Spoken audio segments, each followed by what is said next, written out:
All right, welcome back. We've got Chef Anthony in studio this morning, and we are focusing on sandwiches today.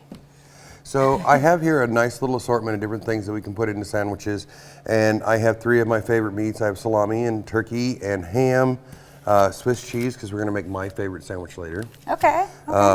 Garlic bread. Garlic bread for sandwiches. Garlic bread for a sandwich bread. Classic French loaf and a hard roll. Okay. And then, of course, traditional sandwich vegetables.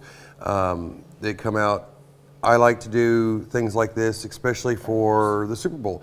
Did you know that the Super Bowl, Americans consume more food at the Super Bowl than any other holiday, with the exception of Thanksgiving?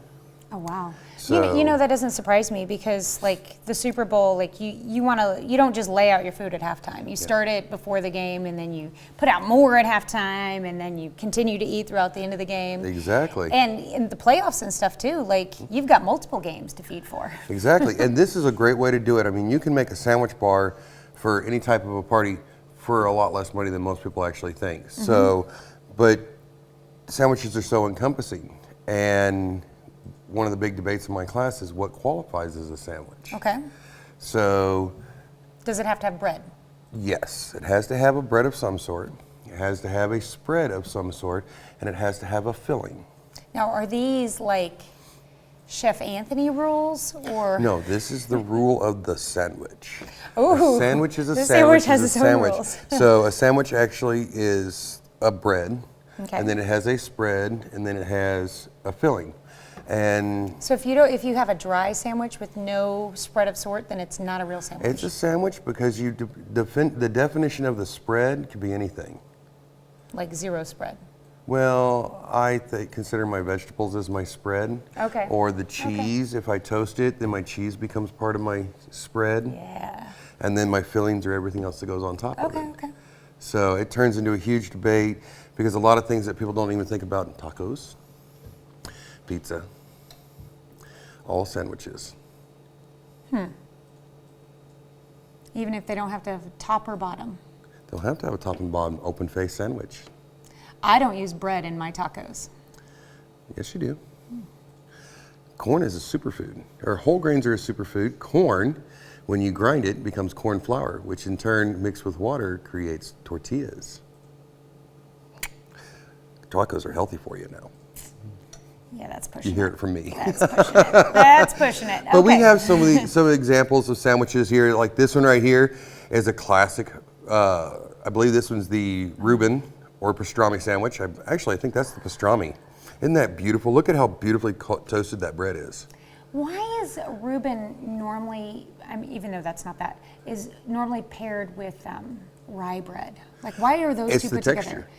Because I love corned beef. I'm a super fan of corned beef, but I do not like rye bread at all. But it's when you toast it and you get that Thousand Island dressing on there, then you have the acidity from the sauerkraut, and then the corned beef itself. Most breads will fall apart. So a rye bread really doesn't fall apart. Mm-hmm. And we have all sorts of these really beautiful sandwiches. That one right there is a California Reuben.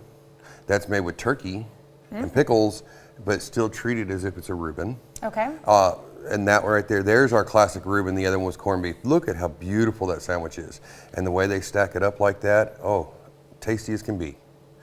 And then we have, that's my favorite sandwich in the world. That's a Cuban. Oh. That is my absolute go-to favorite sandwich. And there are 2 places I would go for a Cuban in this area. Where is that? One would be Brick and Mortar. The other would be La Habana Vejas over in Springfield. Okay.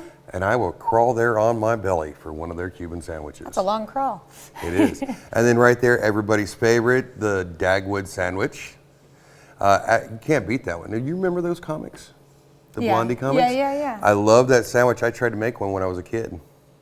And right there, those are really popular right now. That is the classic pull-apart. Okay. That's Hawaiian rolls with ham and melty cheese. Put them in the oven, and you can pull them apart. Kids are eating those like crazy. They're really popular at all parties, and they're super simple to make. That's a perfect sandwich to get you started for your big game. Oh, yeah. And then right there, that's a ham salad sandwich. Okay.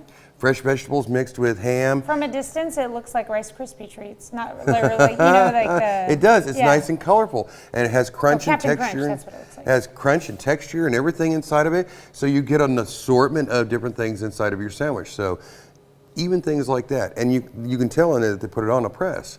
And this is a classic club sandwich, Okay. which are 2 meats with bacon, lettuce, tomatoes, mayonnaise. I mean, you really can't beat that.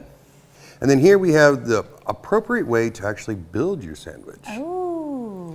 So most people don't realize, yes, we actually have a reason and a way as to why we build our sandwiches.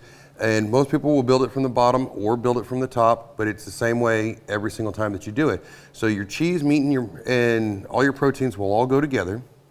Then you have your vegetables, and then your tomatoes, and then across it you want to put your spread. Now if you use mustard on a sandwich, it goes closest to the meat. If you use mayonnaise, it goes on the side with your vegetables. Interesting. So, because the mayonnaise is a dressing for the vegetables, and the mustard is a seasoning for the meat. Okay. Yeah. Usually, So, I and see this- most of the, like you just open the top lid and then put your dressing on there, but yeah. You got to put that mustard next to the meat. Maybe that's why I don't like a lot of sandwiches with mustard, because they're not next to the meat. Exactly, and I mean it's the same thing for a hamburger. You ketchup and mustard are the seasoning for the meat, then you have your burger patty, your cheese, and then you add your pickles and your onions, and then your tomatoes, lettuce, mayonnaise on top. There you go. Okay. So everything has an order, and there are reasons for the order, but the biggest thing with this is there's no wrong way to get a sandwich. That's right. Okay, so when we come back on the KOAM Morning News on Fox 14, we're going to put together a sandwich. Yes. You've got a couple of different presses here. Oh, yes. We will talk about those, take you back in time to your childhood or your grandparents' childhood, perhaps, and talk about some options there as well. For now, we will be right back. That's right.